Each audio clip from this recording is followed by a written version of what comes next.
Então vamos lá, gente. Vamos seguir aqui, fechando essa parte aqui teórica, não é isso? Uma horinha e meia de parte teórica, e depois a gente vai direto para os exercícios. André, uma empresa pública, uma sociedade de economia mista, quais são as características que ela tem, tá? Falei que ela pode ou prestar um serviço público ou desempenhar uma atividade econômica. Quando ela está prestando serviço público, André, ela tem o quê? Se ela está prestando serviço público, cara, ela vai ter imunidade nos impostos dela. Eu vou considerar os bens como bens públicos. Se ela causar um dano a terceiro, a responsabilidade dela vai ser sem a aferição de dolo ou culpa, ela vai indenizar. O Estado, poder público, criador, União, Estado, municípios, é responsável subsidiário. Tá claro? Se por acaso ela me ofender, cabe a impetração de mandado de segurança e ela tem que respeitar os princípios da administração pública. Legalidade, impessoalidade, moralidade, publicidade e eficiência. Está claro? Então, André, veja bem. Quando você fala de BNDES, BNDES desempenha o quê? Primeiro ponto, cara. O que é BNDES? Empresa pública. Como é que ela foi criada, André? Rapaz, uma lei autoriza a criação dela e o presidente foi lá e decretou lá atrás. Eu posso criar agora outras, sim ou não? Claro. Mas entenda que se eu criar, eu gero despesa, porra. Tá claro? Eu vou ter que pagar salário para essas pessoas. As pessoas vão ter direito adquirido, elas vão se aposentar. O Estado tá gordo, eu tenho que agora emagrecer. Como é que eu emagreço agora? Privatizando. Ah, agora que eu tô vendo. Ah, tô entendendo por que o Paulo Guedes fala que quer privatizar tudo. É essa a ideia. Desinchar o Estado. Beleza? É isso aí. André, por que tem um problema da Previdência agora? E o grande problema da Previdência são os funcionários públicos. Porque ele engordou demais. Tá claro? Vem há muito tempo. Tô culpando o governo nenhum, não. Vem há muito tempo inchando. É fácil. É só falar pro Congresso que é corrupto. Me autoriza uma lei aí. É que a gente falava de jabuti. Acontecia muito isso. Jabuti. O que é isso? O Congresso Nacional estava debatendo sobre uma lei para reduzir as desigualdades sociais entre índios da tribo Tchucarramãe. Então o Congresso estava debatendo sobre isso. Aí faz um projeto de lei aprovado no Senado, na Câmara dos Deputados. Quando vai para o Senado, ele fala, artigo 1º, acabar com a desigualdade do Tchucarramãe. Inciso 2º, como? 3, 4, 5. Artigo 7º, é criada a empresa pública que fala sobre bolas de futebol amarelas. Ponto. Essa lei entra em vigor na data da sua publicação. Manda para a Câmara dos Deputados. A Câmara dos Deputados vê aquele texto lá, aprova. Tá entendendo? É chamado de jabuti. Inserção. Taca lá. No que tacou lá, tá entendendo? Taca lá e tá autorizado. O presidente vai lá, por decreto fala, criado a empresa de bola amarela. Criação. Qual a estrutura? Prédio, 12.500 andares. Funcionários, 13 milhões de funcionários. Eu agora, presidente, sou capaz de indicar 13 milhões de funcionários. Quem viu isso? Ninguém. Onde é que foi criado? Como é que o presidente criou um prédio aqui, cara? Prédio de 2.700 andares, 3.500 funcionários. Através disso. Tá claro? Mas sofre os princípios da administração pública. André, e quando uma empresa pública, sociedade de economia mista, desempenha uma atividade econômica? Aí, meu querido, se está desempenhando uma atividade econômica, ele tem que ver as leis de mercado. Tá? E a lei de mercado significa o quê? Significa dizer que não vai ter imunidade, os bens dela podem ser privados, a responsabilidade dela, em regra, é subjetiva, a não ser aí, né, que haja uma relação de consumo, aí vai ser objetiva. O Estado não é responsável subsidiário, não pode sofrer mandado de segurança, tá claro? Até porque o agente ali não está no desempenho de um serviço público, mas de uma atividade econômica, e tem uma menor influência dos princípios da administração pública. Tá claro? Então quero que você entenda, se na hora vier uma dúvida, você pensa no diretor do BNDES. André, o diretor do BNDES tem cargo público ou emprego público? É livre? Mas André, ele desempenha uma atividade econômica ou serviço público? Depende da decisão dele. Se a decisão dele é autorizar ou não o financiamento da casa própria, é serviço público. Se eu não emprestar dinheiro para o Joesley Batista, é atividade econômica. Tá claro? Então ele vai ter imunidade ou não nessa atividade? Ele vai sofrer mandado de segurança, sim ou não? Se a atividade dele for contra um serviço público, sofre sim. Se eu estou prejudicando esse cara aqui, esse cara entra contra mim através do mandado de segurança. Agora, se é uma atividade econômica, não. Tá claro? Muito importante isso aqui, galera. Só ter essa visão aqui, dá uma lida, cara. Pô, pega essa aula aqui, uma horinha só, cara. Depois dá uma lida, tu mata todas as questões da tua prova, cara. Aí depois a gente vai fazer as questões. Caramba, as questões são isso aqui. Você vai ver que as questões da CESP que eu fiz para vocês são muito mais fáceis do que isso aqui que a gente está vendo. Porra, brincadeira. André, e as fundações governamentais de direito privado? Né? Você falou que podem ter fundações públicas de direito público e fundações públicas de direito privado. Onde é que está isso? Olha, está no artigo 5º, inciso 4 do Decreto-Lei 201 de 67, que estrutura a administração pública, de 67, tá?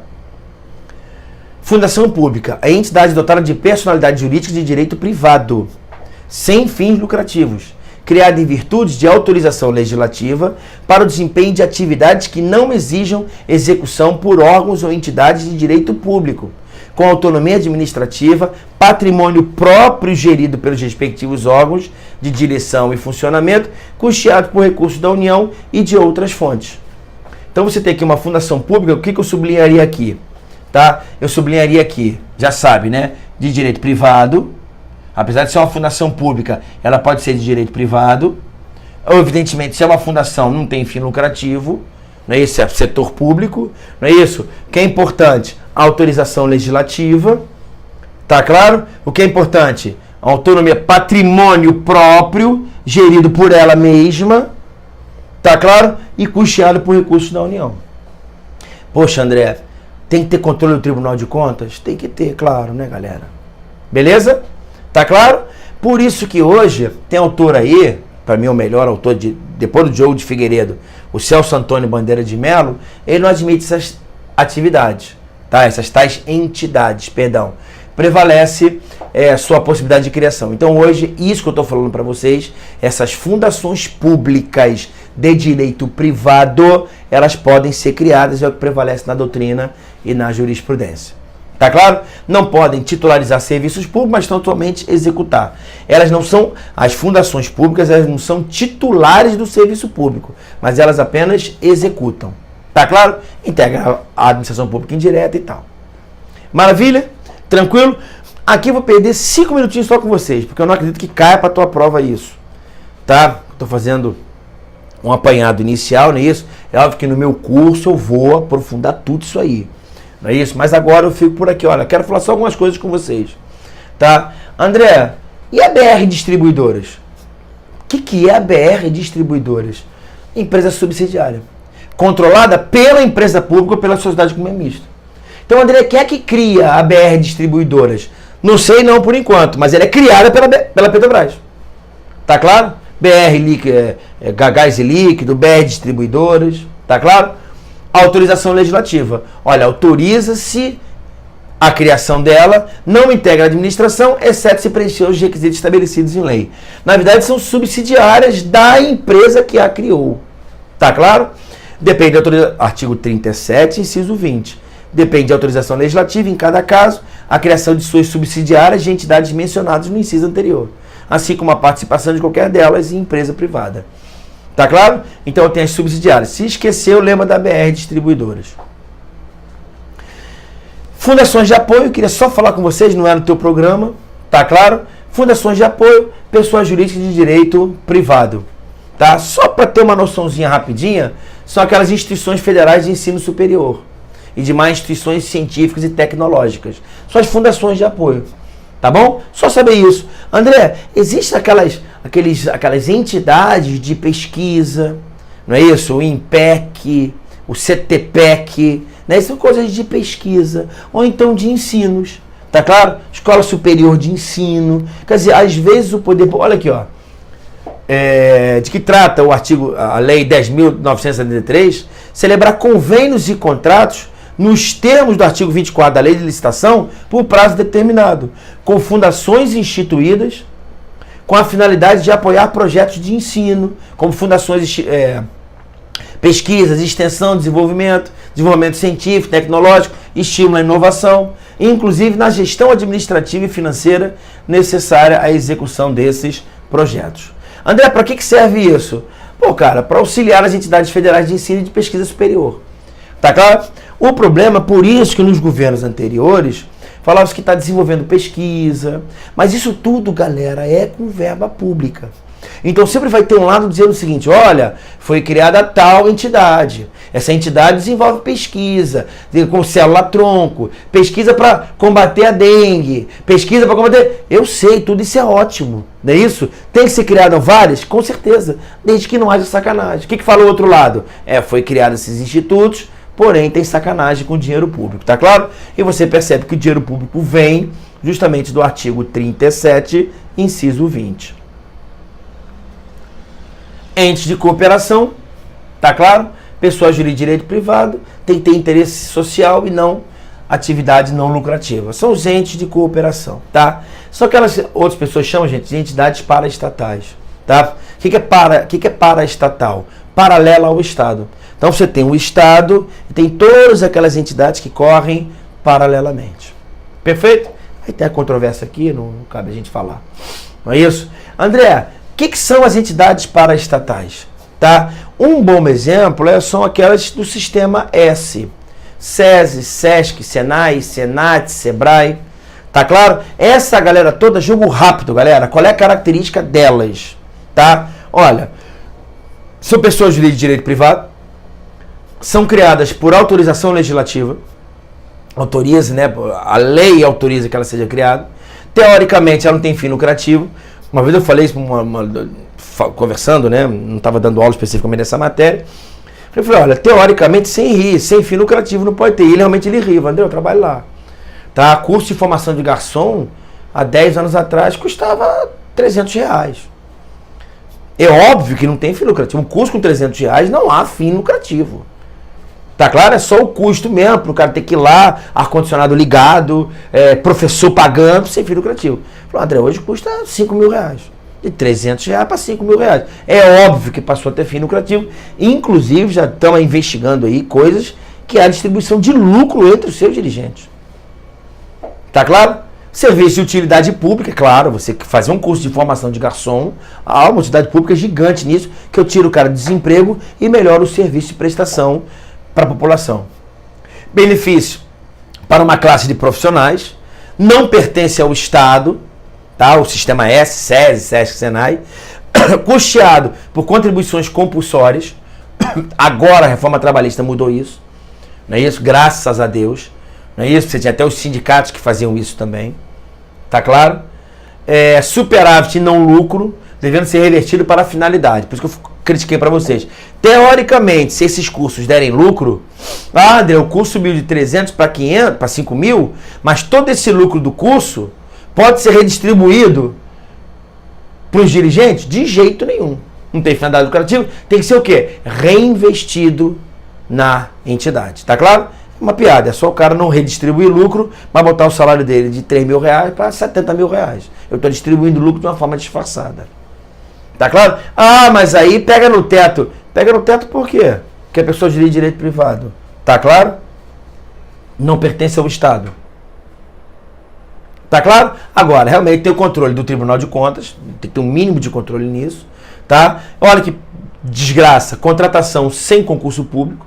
Se não integra o Estado, também não tem obrigatoriedade de concurso público. Eu boto quem eu quiser, quem eu achar que é mais relevante. Tá claro? Obrigados a licitar, podendo ser por rito simplificado. E aí que ele começa a fazer aquela bula mesmo. Tá claro? O custo passa a ser mais caro, o lápis que o cara se utiliza é mais caro, então posso elevar o curso de 300 para R$5.000. E tem imunidade de impostos. Tá? Por quê? Justamente por uma questão de fomento. Por que eu dou imunidade de impostos para essas entidades? Para que ela possa ter, não é isso, uma facilitação no desempenho, haja vista que é um interesse público. Não critica não, pensa na razão de ser. Tá? Se o sistema S é feito para melhorar a sociedade, por que eu vou cobrar um imposto, haja vista que o imposto é para redistribuir para a sociedade? Então você não paga imposto não, mas o serviço que você presta melhora a qualidade de serviço à sociedade. Beleza? Tranquilo? E, para fechar, nós temos o terceiro setor, né? Esses são aquelas entidades privadas da sociedade civil que exercem atividades de interesse público sem fim lucrativo. Que aí são aquelas ONGs, as OCIPs que eu falei com vocês. ONG, OCIP, tá claro? Sem fim lucrativo. Regime predominante privado, e parte de direito público. Desempenha uma atividade estatal de fomento. As organizações sociais e as OCIPs, tá? Fazem parte do terceiro setor, tá? O que são as organizações sociais, para a gente fechar rapidinho, tá? Tem que ter uma qualificação especial, outorgada pelo governo federal. Então eu tenho que ter um amigo no governo federal. Tinha que ter sido amigo do Lula, amigo da Dilma, amigo do Temer, e agora tem que ser amigo do Bolsonaro. Olha, presidente Jair Bolsonaro, eu tenho uma ideia na cabeça, tá? Um galpãozinho pequenininho, uma kitnet aqui, e eu tô com uma ideia boa. Eu preciso me qualificar, queria que você me outorgasse uma qualificação para que eventualmente eu receba verba pública. A ideia é o quê, o senhor André? Não, eu quero ajudar aí os militares da reserva. Eu quero ajudar os tenistas que não podem mais jogar tênis e precisam de um apoio psicológico para buscarem outros esportes. Pô, gostei da ideia, tá ok, gostei da ideia. Tome verba pública, qualifico, tá claro? Com vantagens peculiares como empréstimo de pessoal, destinação de recursos, isenções fiscais e repasse de bens. Pô, gostei da tua ideia, cara. Quer ajudar os militares? Os tenistas militares que não podem mais jogar tênis e querem nadar? Gostei da ideia. Qualifica a tua ideia para mim. Manda o teu projeto, qualifica a ideia. O que ele faz? Repassa bens, não é isso? A sede do local. Depois, te dou algumas isenções fiscais, destino recurso para vocês e faço um empréstimo da galera para você. Olha, toma aí funcionário para te ajudar, papapá. Porque você é meu camarada. É óbvio que eu estou exagerando para que você observe que existem critérios de controle. Tem que ser uma atividade de interesse público, né? Não necessariamente um serviço público, porque se for serviço público tem que ser por delegação, através de um contrato administrativo, não é isso? A outorga é uma decisão discricionária, mas pode ser inconstitucional por violar a isonomia. Então tem sempre esse controle. Tá? Senhor Jair Bolsonaro, por que você deu a outorga para o André Queiroz? Não conheço, ele é advogado, criminalista e tal. Só porque ele joga tênis? É, porque ele joga tênis, eu acho legal. Por isso que eu acho que ele é um cara, por jogar tênis, que vai observar bem o interesse público. Não faz sentido, não é verdade? É espécie de parceria entre a administração pública e o setor privado, não é isso? Formalização através de um contrato de gestão com a aprovação do ministro de Estado da pasta. Então eu teria que falar com o ministro do Exército, com ele, controla isso aí e repassa tudo isso para mim, mas pode ser inconstitucional, então o Tribunal de Contas também controla. Tá? Deve conter metas, programas de trabalho, limite de despesa, critérios e objetivos e autoridades supervisoras. Tá? Então ele vai estabelecer tudo isso. Quem vai supervisionar, tem que ter meta. Olha, André, eu quero que você atinja metas aí. Tá claro? Você tem que mudar aí o setor dos militares que jogam tênis aí, porque senão não estou exagerando, né? Óbvio que é algo muito mais amplo. Relatório de cumprimento de metas com possível desqualificação da entidade. Tá? Então, na verdade, nós temos aqui essas organizações sociais que elas fazem exatamente isso. Tá? Você pensa muito em comunidade carente, eu sei que está pensando nisso. Eu acho que o melhor exemplo seria, na verdade, uma ideia para determinada sociedade, comunidade carente, em apoio ou então específico. Tem uma organização social, não vou lembrar o nome agora, não é isso? Por exemplo, Médicos Sem Fronteira, não estou dizendo que é uma organização social, tá? Eu não sei a natureza jurídica do Médicos Sem Fronteira, mas ela certamente desempenha uma atividade extremamente relevante. Olha que interessante, me parece, olha aqui, ó, que não é um serviço público, mas é um serviço de interesse público, tá claro? Como é que tá aqui? Como é que eu botei aqui para vocês? Critérios de objetivo, autoridade supervisora, espécie de parceria, atividade de interesse público e não serviço público. Não é isso? Eu falei serviço de interesse público, né? Tá claro? OCIPs agora, tá? Organizações sociais e civis de interesse público. Organizações sociais, civis de interesse público. Uma pessoa jurídica que não tem finalidade lucrativa, tá? Aí eu já vou fazer um termo de parceria. Serviço não é exclusivo do Estado, destinação de recursos públicos, é um campo mais abrangente do que as organizações sociais. Tá claro? Mais abrangente do que as OS. É mais abrangente, não é isso? Necessariamente não precisa ser uma coisa diretamente de interesse público. Um interesse público pode ser indireto. O termo de parceria deve ter prazo de duração, obrigações e forma de fiscalização. Tá? Decisão de outorga da qualificação em ato vinculado, é feito perante o ministro da Justiça, é importante. E obrigatório pregão eletrônico, mas eu queria só que você lembrasse que as OCIPs tem que ter a participação do ministro da Justiça. Tá claro? Beleza? Então, galera, olha só. O que eu fiz com vocês aqui? Peguei 30 minutinhos, 2 aulas, não é isso? 2 blocozinhos, não é isso? Explicando toda a estrutura organizacional, rapidinho. Eu entendo que é rápido, não é isso? Eu vou inclusive deixar esse resumo com vocês aí. Não é isso? Não sei aonde, mas a gente entra em contato, não é isso? Se o curso é aberto, né? Eu tô no 21. Ih, rapaz. 98806-1122. Eu tô no 21. 98806-1122. É isso? Me manda um zap e certamente a gente resolve esse problema aí. Mas esse resumo aqui eu tenho para vocês, não é isso? Com todos os pontos mais importantes aí. Tá claro? Então matamos aí 1h20, matamos aí os pontos mais importantes desse primeiro ponto do teu programa, tá? E agora vamos matar as questões. Como é que fica fácil agora? Vamos lá. No que se refere aos institutos da centralização, da descentralização e da desconcentração, então você fala assim, poxa, André, centralização, né, determinadas atividades podem ser centralizadas? Não é a regra é a descentralização. Não é isso? E a descentralização pode ser feita através do quê? Não é isso?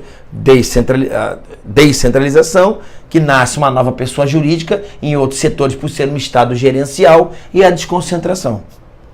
Julgo o item a seguir. A centralização consiste na execução de tarefas administrativas pelo próprio Estado, por meio de órgãos internos e integrantes da administração pública direta. Certo ou errado? Tá certo. Não é isso? Então você pensa, por exemplo, uma determinada pasta no Ministério. Não é isso? Agora, o Ministério... André, eu posso falar que todas as questões atinentes à justiça, segurança pública, estão centralizadas na mão daquele Ministério? Sim. Então é o processo de centralização? Sim. Não é isso? Você observou perfeitamente, não é isso? Criação de 2 superministérios, em nome de 2 superministros, Sérgio Moro e Paulo Guedes. Paulo Guedes centralizou o quê? As questões de infraestrutura, as questões, não é isso? De fazenda, não é isso? Planejamento, tá tudo na mão dele, não é isso? E o Sérgio Moro, também questão de inteligência, ABIN, COAF, Ministério da Justiça, Ministério da Segurança Pública, tudo na mão dele, concentração, não é isso? Então veja isso aqui, a centralização consiste na execução de tarefas administrativas pelo próprio Estado, por meio de órgãos internos integrantes da administração pública direta? Perfeitamente, certinho, sem mistério. 2. No que se refere aos institutos da centralização, da descentralização e da desconcentração, julgo o item a seguir. Na administração pública, desconcentrar significa atribuir competências a órgãos de uma mesma entidade administrativa. Certo ou errado, gente? Desconcentrar significa atribuir competência a órgãos.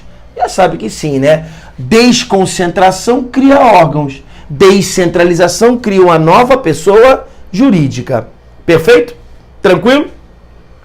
Não há mistério nenhum, né? André, como é que é feita a descentralização? Através da delegação por um contrato administrativo ou através de lei que dá-se o nome de outorga. Simples assim. Inclusive, né, você lembra, né, do conceito de órgão. Órgão pode ser o que, gente? Órgão, uma unidade de atuação, uma universalidade reconhecida ou um centro de competências. Tá claro? Unidade de atuação, universalidade reconhecida, centro de competências. Porém, tudo isso aqui não pode vir... Nessa questão aqui não poderia vir o quê? Vir falando o quê? Que na desconcentração não surge órgão, mas surge uma pessoa jurídica. Tá errado. Beleza? 3. No que se refere aos institutos da centralização, da descentralização e da desconcentração, julgo o item a seguir. Vemos que ele fala isso direto, né? A diferença preponderante entre os institutos da descentralização e da desconcentração é que, no primeiro, que é a descentralização, há a ruptura do vínculo hierárquico. E no segundo, esse vínculo permanece. É aquele que nós falamos no resumo. Vemos que depois a questão fica fácil, né? Porque você perde 1 horinha, cara. Cara, 1 horinha não é nem um filme, cara, que tu vê. Deixou de ter visto um filme para ver essa aula aqui, Tu mata. E empresa pública, sociedade de economia mista, organizações sociais, OCIP, ONG. É brincadeira. Tá claro? Então, André, veja bem.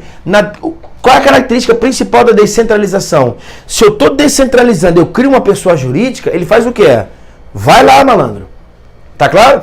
Se eu privatizei a Telerge e permitir que as empresas de telefonia viessem para o Brasil e eu descentralizei criando a Anatel, eu falo, toma lá. Não há mais vínculo hierárquico nenhum. Tá claro? Qual é o vínculo mínimo que eu tenho? Olha só, o vínculo é tão pequeno que eu escolho o teu presidente, que na presidência é dirigente geral, mando para o Senado Federal para aprovar, depois que é aprovado, teu mandato é fixo. Estão entendendo? Justamente, gente, para dar essa autonomia. Tá claro? Eu até peço desculpas, quando houve uma época que eu dei aula de administrativo, eu critiquei nos 3 meses do governo Lula, que ele flexibilizou isso aí. Tá? Ele quis politizar as agências reguladoras. Então, até peço desculpas de falar isso. Se hoje o teu plano de saúde está livre para cobrar o que eles querem, é porque a Agência Nacional de Saúde Suplementar está fraca. Se está fraca é porque está politizada. E essa politização começou lá nos 3 primeiros meses do governo Lula. Tá? Peço desculpas aí se você não gostou do meu comentário. Isso é só direito administrativo, só isso. Essa flexibilização. Então, André, o que você é a favor? Eu sou a favor de uma dicotomia grande, de uma distinção grande entre quem faz a administração político-administrativa e quem tem discricionalidade técnica.